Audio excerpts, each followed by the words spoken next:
Gosta de saber um pouquinho mais no aspecto pessoal do convidado com relação à doutrina, assim, se já nasceu em berço espírita, como que deu o início, né? E como que foi com você, hein?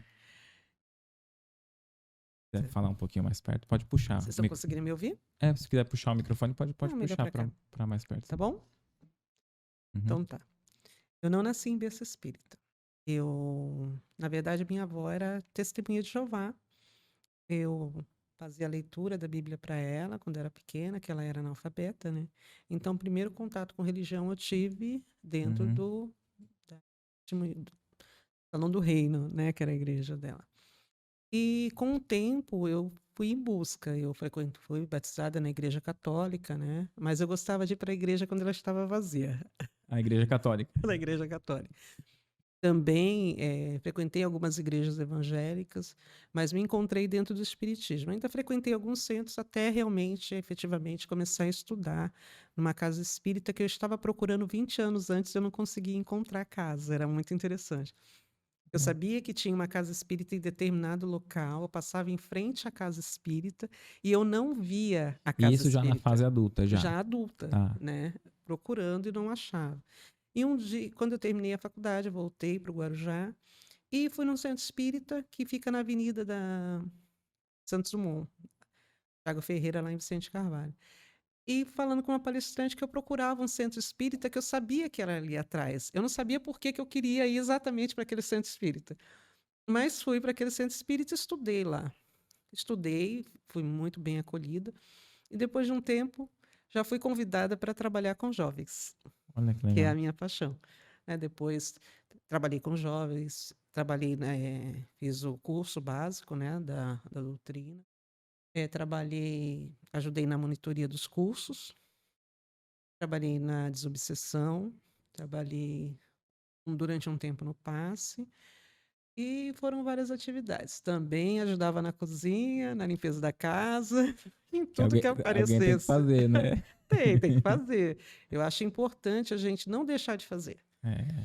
Porque é o momento que a gente conversa com os trabalhadores, que normalmente você entra tão correndo dentro da casa, já vai para sua atividade, não tem tempo de conversar com ninguém. Quando você vai para Uhum. fazer limpeza, quando você vai para participar dos eventos, né? Porque casa espírita precisa de dinheiro. É. Ela precisa pagar a luz, pagar a água.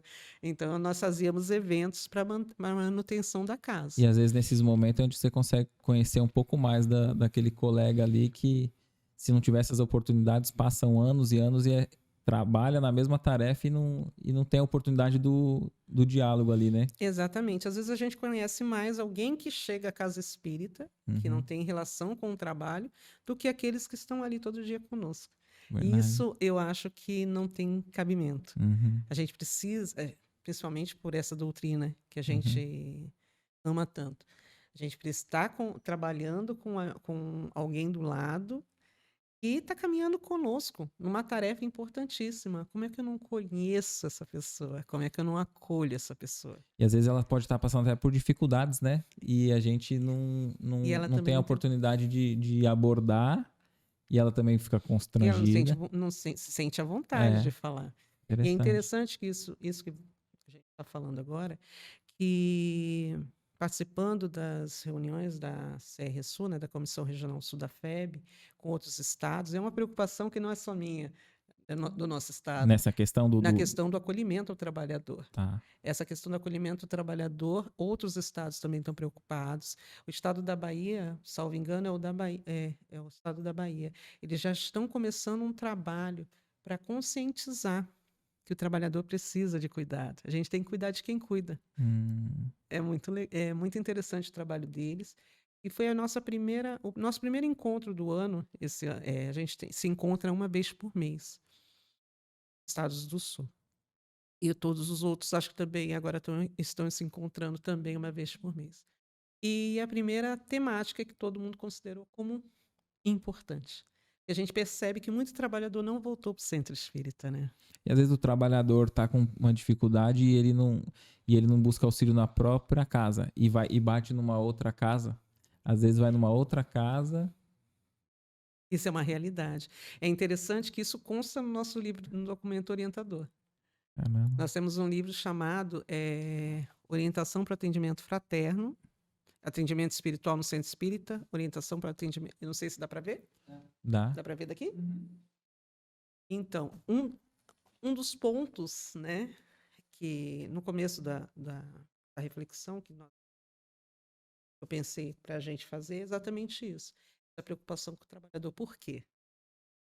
A gente percebe que muitas casas, muitos trabalhadores não retornaram para suas casas. Então Depois tem da pouco, pandemia. exatamente. Porque na Ah. verdade a gente não acabou a pandemia, Isso, né? é bem importante destacar isso, né? E muitos trabalhadores ainda estão temerosos de voltar. Mas é importante que a gente acolha esses trabalhadores e às vezes não foi o público externo que perdeu entes queridos, né? A gente está falando perdeu, a gente sabe que não existe, a vida continua, Isso. mas você perde o convívio. Isso. E essa pessoa era importante. Eu gosto de um palestrante que fala assim, se ninguém chorar quando eu morrer, quem vai chorar sou eu. Olá, você acabou de assistir um corte do nosso episódio completo. Para ter acesso a esse vídeo na íntegra e entender o contexto geral do tema, acesse nosso canal Recomeçar Podcast Espírita. Também tem um link aqui em algum local desse vídeo. Se inscreva e ative a notificação.